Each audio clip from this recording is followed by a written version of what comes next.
Our next speaker, as you can see from the slide, is Professor Dr. Ram Shrestha from Nepal. He is the Vice Chancellor of Kathmandu University. Today, he grew up, by the way, in Nepal and then went on to pursue a medical career in Austria and received his Doctor of Medicine in 1986 from the University of Vienna. He had several opportunities in Europe, but decided to return to Nepal to found one of the pioneer community-based hospitals in the country, and also to pursue the mission of quality health service to the poor. And this was in 1993. In 2012, Dr. Ram was nominated as the Vice Chancellor of Kathmandu University for his key motto of bringing classrooms from campus to the community, and has led Kathmandu University to collaborate with more than 100 international organizations and universities in service, academics, and research. In his talk today, he's going to be talking about the situation in Nepal, opportunities in Nepal, and hopefully we'll have one or two success stories as well, and of course some challenges that Nepal is facing right now. So good morning. Let's see if we have our audio working here.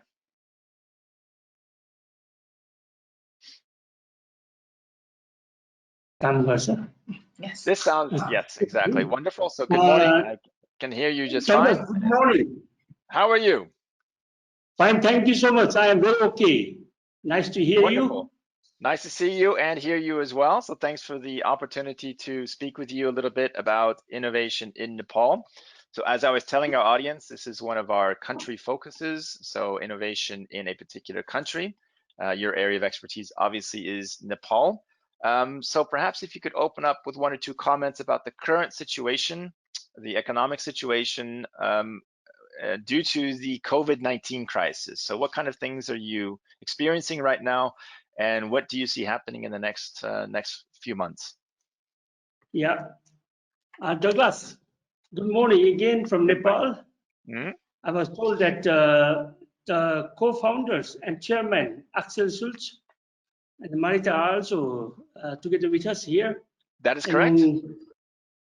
Among many distinguished guests as entrepreneurs, corporate innovators, investors, angels and VCs, mentors and co-working space service providers, corporate innovations executives, university and business schools, governments, members and guests, local World Innovation Forum ambassadors and teams and volunteer ladies and gentlemen. That is quite a list, and they are all there in the audience. Yes. Yes, it is nice to have it and have you all here. I am at my office in Nepal, in a small village that's called Tulikela municipality, where we have a small independent, not-for-profit university, Kathmandu University. Often when you talk about innovations, I was told when I was young that the world is changed by three components. Always, one is the guns. When there is a war, world scenario changes. And the second is the germs, what we are facing today, that's the coronavirus. And third was always the money, I was told. And today we are facing the germs as a world changer. I don't know whether it will bring us in a good change, good way, or bad way. This depends on us, how we take it, the future period of our living. And I'm sure there are only two options we have, either to let coronavirus win against us, humanity, or let's do everything to win the corona pandemic. And we are together here, I think, to be able to disseminate what we have as idea, innovations, and so on in the context of how to win the corona situation in the world, and especially being a Nepali citizen in Nepal staying, this is something that we never have encountered before in our history. There were several pandemics, but in this scale, we never had. And of course, country like Nepal, within 3 months, so far in every spectrum of life, it is pushing us back almost 30 years, I think, at least. For this also, we have to work very, very hard. And as a Vice Chancellor of one of the leading university of this country, I would say that one way to recover the calamities or disaster is to change your thoughts in order to cope or try to live better way. So innovation is very, very important. Innovation must not always be imported. It can be generated as well. Where there are need, the innovation is possible. Where there are adversities, innovation are very easily possible. And also in Nepal, not only the adversities are often there and the need is big, also the diversity of the landscape, diversity of the culture, altitude and temperature, and many more are always there. So here, what we are focusing as an academical institute is how to address those needs, especially needs created through the corona pandemic. Very simple ideas can answer many of the bigger problems in these situations. Like at the beginning, here we were struggling in search of PPE, protective gears, mask, gloves, and sanitary hygiene materials. And even, just to cantonment selected patients, suspected patients, confirmed patients, and isolation patients. And there are many more things that we needed as materials. And importing was not important in this case because the international travel was banned and international transportation was not possible. And quarantines were everywhere asked. And people couldn't move from one village to another village, from the street to the house door. And this is the way. So we have to be innovative. We have to be creative. We had in this country always knowledge shared in the classroom, but let me say it was not productive knowledge. It was not innovative enough knowledge. It was the knowledge that one can replicate, reply, or one can write in the paper, but not in the hands. So the first, since I was a Vice Chancellor of the System University, what I thought was how to bring campus to the community. Let's try to address the needs of the community as a small portion of the research. Whether it is a fundamental research can be or the applied research, the best research for me as a surgeon is only then the research when you can address the needs of the people living together with you. Those are the innovation sectors I am always proud of, always try to focus and promote. So in the COVID situations, we started in our Department of Pharmacy how to prepare sanitizers, disinfection material. Very handy, tailor-made, individual, planned. Even in the pain, there was a sanitizer, so you don't have to open it. Just click it, sanitizer was in your hands. And the mask was prepared here in the tailoring machine, and our, for example, plasma physics lab was there to check the quality, porosity, and also the density of the mask or the PPE that the medical doctors used to wear before coming in the contact with corona patients. There are many more small innovations which can be demonstrated. And now, more or less, we are very happy that those very basic needs where we were so uncomfortable, so scary, can be addressed. My reason to say this is, innovations is not always from the very beginning very big innovations. Small innovation, if it is liked by the people, if it can address the need of the people, I think no matter how small innovation is, it will be invariably very big.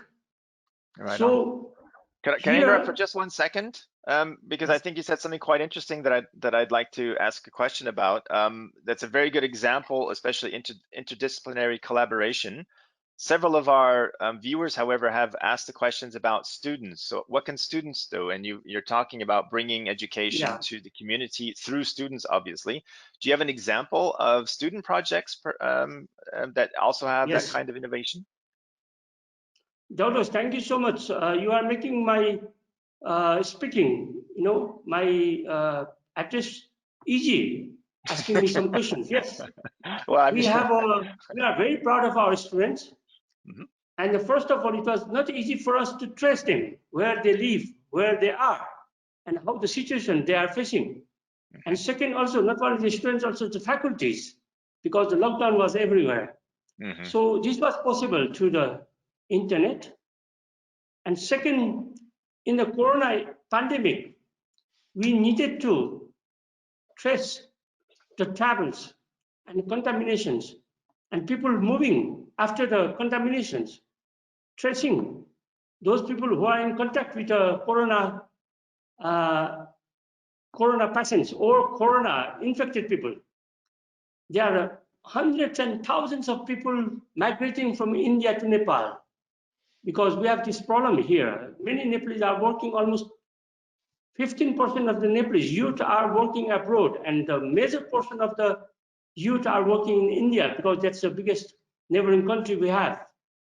So when they came here back in millions in number, so we need to contact. Once we knew that someone is positive in corona testing, so those contact, how you say this? I don't know, contact details, contact information? Yeah, contact tracing was done by thousands of students who volunteered us. And it was fantastically functioning. And many, they are working as a volunteers in the context of preparations of masks or disinfections or transporting them in proper way, and also educating people about the corona and many more. And here, those are the small examples where the need is forcing you to be innovative. Right on. This is what I like very much. Excellent. Yeah. Thank you very much for that story. I think that's an excellent example of how students can also contribute to the community, which is your exact goal. Could you maybe finish off with a short anecdote about a project that you're working on now that doesn't have to do necessarily with Corona, but something that your university, your faculty is working on together with students? Yeah. See, Douglas, because so many important people are listening us here, what I want to say, just a few weeks back, I was invited in the municipal planning. And they wanted to hear my thoughts, how the future planning should happen in this municipality. I am not a planner. I am just a surgeon, actually, by profession. In the surgical point of view, I told them, the town where I was supposed to speak with the planners, very, very famous planner, I was telling them when I was 12 years old, first time when I landed in this town, simple, early in the morning, what impressed me very much till today, what I can remember is the smell of the town. It was beautiful temple smell everywhere. And people were so friendly because it was dark still, because it was early in the morning. He came with me to show the destinations when I asked how to get a place where I wanted to be. He walked with me 15 minutes without knowing who I am in the dark. This was the friendliness of these people in Nepal. And when I was tired, I wanted to wash my hands and feet. He just took me to the little river. The water was almost in drinking quality. And when I was a little hungry at 9 o'clock in the morning, the food was delicious without any contamination, no chemicals. It was absolutely biological. So I was telling them, please plan what you appreciate the most to preserve it. So our innovations, the reason I am telling you this is our innovations should focus on these matters. The good innovation is one, then the innovations when you can preserve the good values of the living conditions, no matter where you are as a human. So today we are facing the environmental problematic. No matter how rich, how fast we move, pollution is everywhere, contamination is everywhere. So if you ask me what is my wish in the future in the innovations, I simply would like to say, I want to have a glass of drinking water no matter where I drink. It should be free of contamination no matter where it is. Because innovation has no boundaries. Innovation has no color. Innovation has no citizenship. Second, I want to breathe. Wherever I stand, I want to breathe a fresh breathing. So let's focus our innovations in this matter. Recycling, often we talk about recycling, and I was told that Germany is a champion in recycling. Even in Germany, the maximum percentage of recycling is 20%. What's about 80%?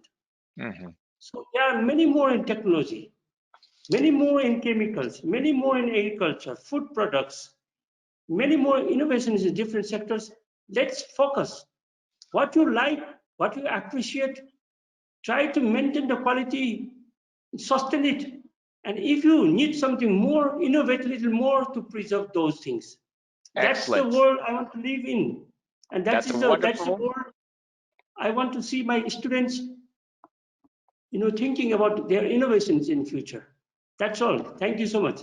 Thank you so much. That's a wonderful way. That's a wonderful wish for the rest of the audience. I think it's a very clear message too. Thank you very much for your time. Unfortunately, we'll need to move on to the next part, but wish you a very good evening in Nepal and looking forward to seeing you again at the World Innovations Forum. Yeah. Thank you very much. Thank you so much. Goodbye. Thank you so much. Bye-bye. Goodbye. Bye-bye. Thank you. Goodbye.